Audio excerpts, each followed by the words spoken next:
Hey there guys, and welcome to my YouTube channel The Indian Jugaads, and today I'll be making a 555 timer based inverter circuit.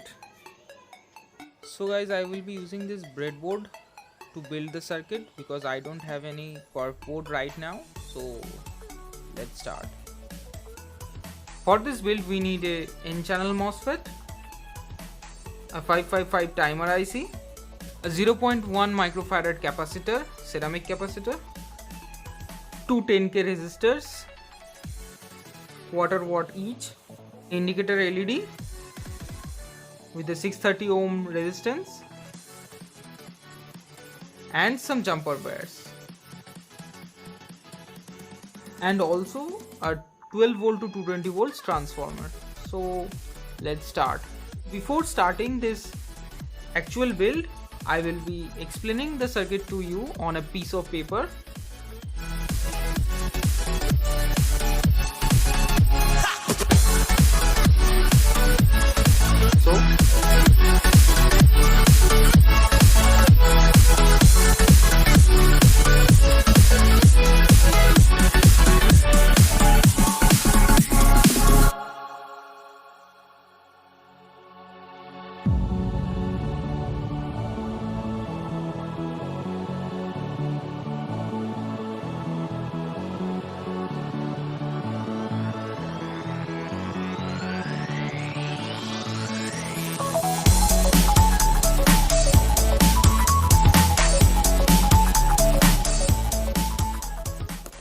So this is a 555 timer based inverter circuit. So let's explain it. So guys, this is the 12 volt battery or 12 volt DC power source. This is the plus line, this is the minus line. Firstly, we need to connect the first pin of the IC to the negative line and the 8th pin of the IC to the positive line. Then we need to short the second pin of the IC to the 6th pin and the 4th pin to the 8th pin. Then we need to connect the 7th pin of the IC to the positive line using a 10 kilo ohm resistor. We need to connect the 7th pin of the IC and the 6th pin of the IC using a 10 kilo ohm resistance. We need to connect the 7th pin of the IC to the negative line using a 0.1 microfarad capacitor. The 555 timer IC gives its output at the 3rd pin. So we need to connect the 3rd pin of the IC to the transistor's gate pin, and as this is an N-channel MOSFET, so we need to connect the source pin of the MOSFET to the negative line. MOSFET's drain pin goes to the low voltage side of the transformer, and the other end of the low voltage side is directly connected to the positive line. High voltage side of the transformer, we will connect the loads. Provide the circuit diagram at the end of the video. I will also tell you the truth about this circuit and will also tell you about some pros and cons of this circuit. Let's get straight into the actual build.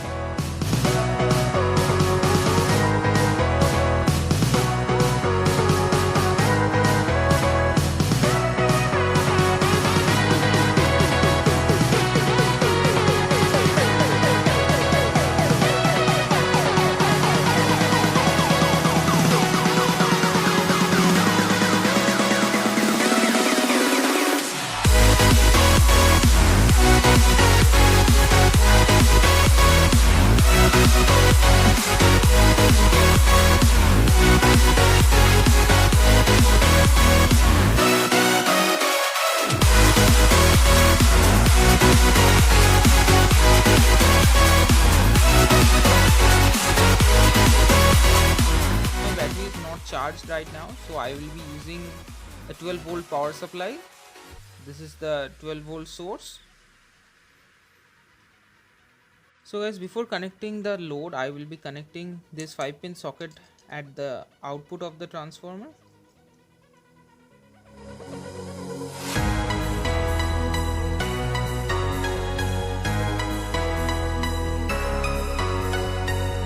Guys, as you can see, I have connected the output of the transformer to this socket. So now let's connect some loads. So guys, I have this LED lamp for testing. This is a low watt lamp. It consumes hardly about 2 to 3 watts. So let's plug it in. And now the testing moment. So as you can see guys, this works without a problem.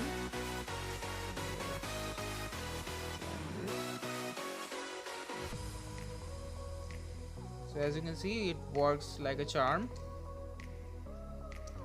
Let me unplug this and also this one.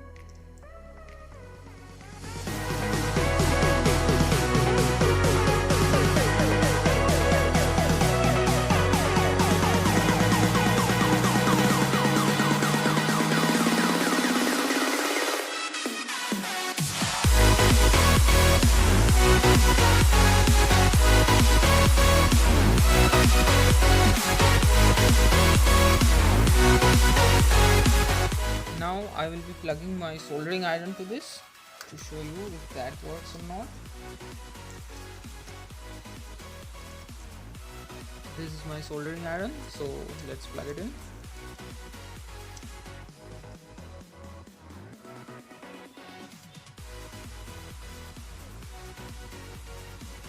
I don't know if you can see this or not, but it's turning on a little bit.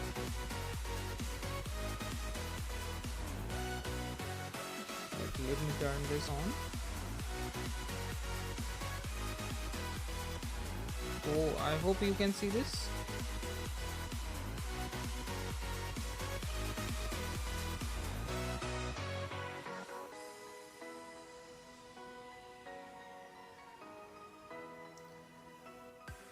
So apparently this inverter circuit can only deliver up to a maximum of 7 or 8 watts, not more than that. This is a 20 watt or 30 watt soldering iron. Nextly, I will be plugging my trimmer to it to see whether it charges or not. So let's plug it in.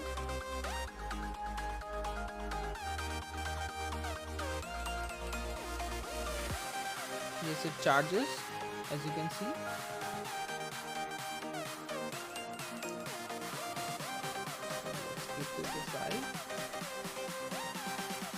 So guys, last but not least, I will be plugging my previous project to this one. This is the decorative lighting that I have made in the last project. This is about a meter long. So if you haven't seen that, go check it out. And let me plug this in. After watching this video, obviously, let's plug it in and turn it on. So guys, as you can see, it kind of works. It barely turns on. So this cannot provide enough power to it. This lamp consumes about 10 to 15 watts. This circuit can provide only up to 6 to 8 watts of power. So you can barely turn on a 5 watt lamp at its full brightness, and some smaller lamps, and this is not much useful, as I would say. If you want more power out of it, just use more of these N-channel MOSFETs in parallel, and obviously use a bigger transformer that will give you about 50 to 60 watts of power. As I told you, I would be giving you some pros and cons about this circuit, so let's do that. I will keep this aside.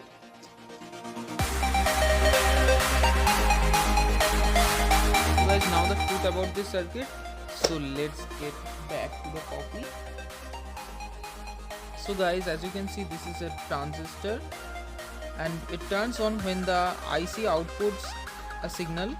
As you guys know, 555 IC is a timer IC which outputs an on-off signal, and the transistor, when it receives the signal, switches on the current flow between D and S, source and the drain, and the transformer, and the current is passed through the transformer, so the transformer generates high voltage AC at the outputs. Now the problem is that as this is a single transistor based circuit, so this could only generate a positive pulse like this and not the negative one. The actual AC, inverted AC, which is from the inverter, actually looks like this, but it does not. This circuit does not produce the negative pulses. So this might be a problem for the electronics that runs on proper AC, which means the positive half cycle and the negative half cycle.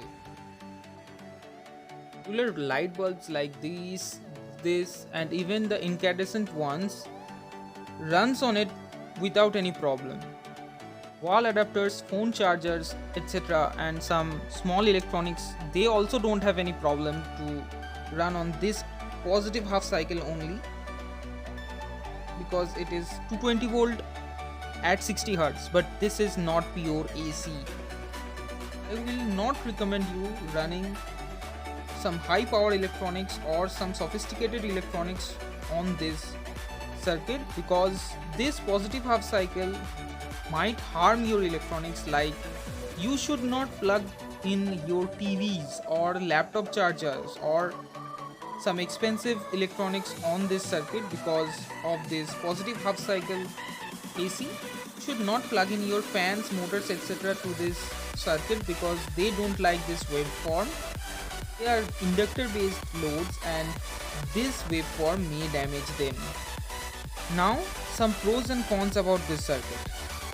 Firstly, the pros. Firstly, this is the cheapest inverter circuit you can build that actually works. This is the simplest inverter circuit out there on the internet. This only contains two major components, the IC itself and the MOSFET, two 10K resistors and one 0.1 microfarad capacitor, and obviously a transformer and a battery.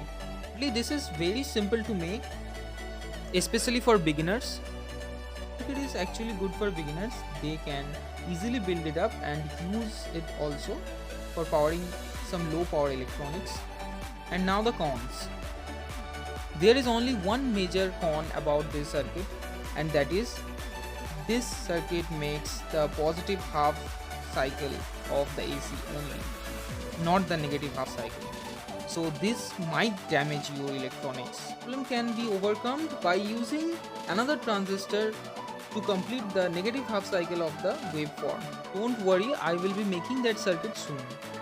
If you have gained some knowledge watching this video or even enjoyed the video, please give me a like, please share and subscribe to my channel.